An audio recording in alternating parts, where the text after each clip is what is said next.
Hey guys, welcome back to the channel. Alright, move things around. I think I've made a bit more space in the railway room, but it's now sort of parallel with the other layout. The fiddlestick has been sort of finished off, so it'll probably go in storage behind that. At the moment it's sort of sticking out on the floor, which is a trip hazard. But yeah, that's connects to the end of the layout. I've just got to put some plugs or some alligator clips on the end of here. But yeah, as I've said before, sorry, just moved, and as these videos have been evolving, I hadn't unpacked all the rolling stock. In fact, there's still some wagons in boxes, but basically the ones you see are either second-hand ones I bought which didn't come with boxes, so I had those in an O-gauge plastic container wrapped up carefully, and I remembered I had bits and pieces from previous layouts, and some of which I had positioned on this layout, which may have moved from earlier videos. Obviously the fiddle yard was different, so yes, I've found this fuel tank, which I may actually paint black now, but generally diesel or fuel tanks are actually painted black as a designated sort of a colour.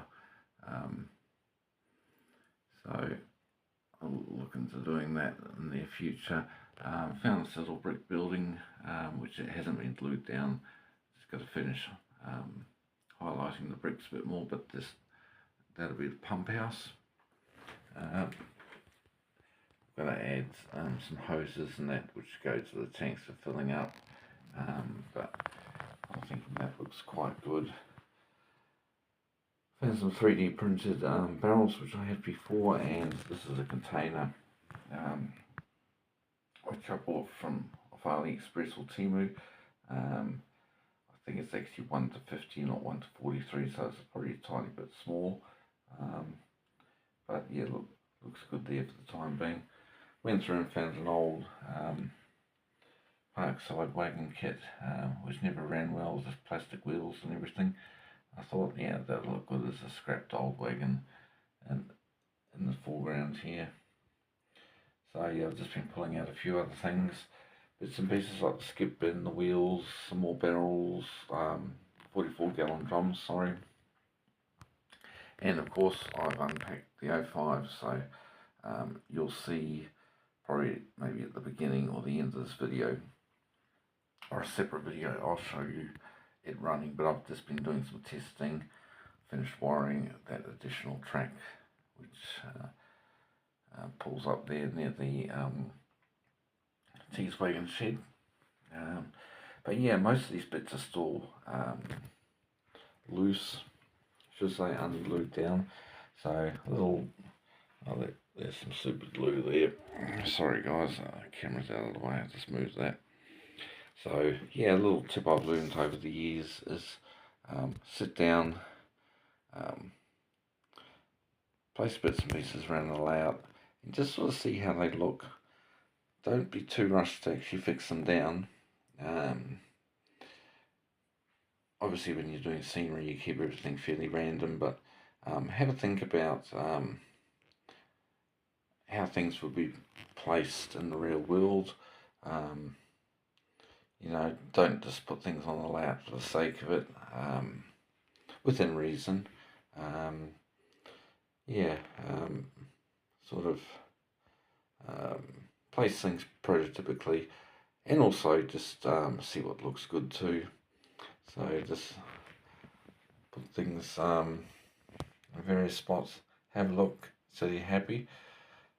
At the end of the day, even if it's not prototypical, I might correct myself there. It's your layout. There's no absolute rights and wrongs.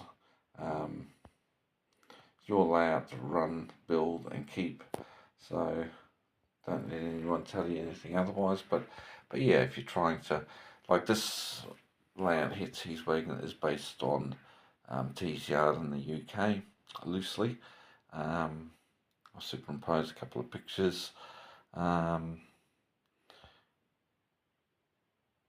here just to sort of show you. But this is a wagon repair yard, and the real T's Yard in a slightly different position. Had a refueling spot, probably for the industrial locomotives, and also mainline locomotives that would shove wagons into the yard for repair, and also picking up repaired completed jobs. Alright, that's about all for now. Yeah,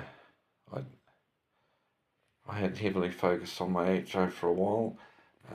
I guess I was preparing to move, so the O gauge layout, I didn't really have much space for both, to be honest, in my previous little bed sit. So this got packed up fairly early on, so it was great joy when I actually fired both of these locos up and saw that they still ran perfectly, sounded as they did. And yeah, my love for O gauge, despite the size and the price, hasn't actually dwindled. There is something quite infectious, and with the size of it, you can just go crazy with details, you know, and it's easy to scratch build, or have the things 3D printed when they're a bit bigger than HO and 00, where everything's a bit smaller, and quite frankly, it's probably not as critical in the smaller scales. But if something's missing or something's not right, it's twice as noticeable in O gauge. Alright guys, I'll leave it for now. I'll keep you updated with things as they go on. Yes, by the way, I've just repainted the back seam. Actually, that was a new piece of ply I put on, because originally I had sides on the layout, because when I first started building the HO layout, it had pine sides and a flimsy curved little backdrop on the back, because the other layout sat directly on top of this, on the table with the foldable legs. But now it doesn't rely on having a layout on top, which is much better for lighting and everything else. So yeah, I just put a whole new piece of ply down the back, gave it a good paint, and yeah, all going well. I've got to rework the whole maintenance shed, do a much better job on that, and also put some low relief buildings, site office buildings in the background there, with some more landscaping detail. Alright, I'll leave it for now.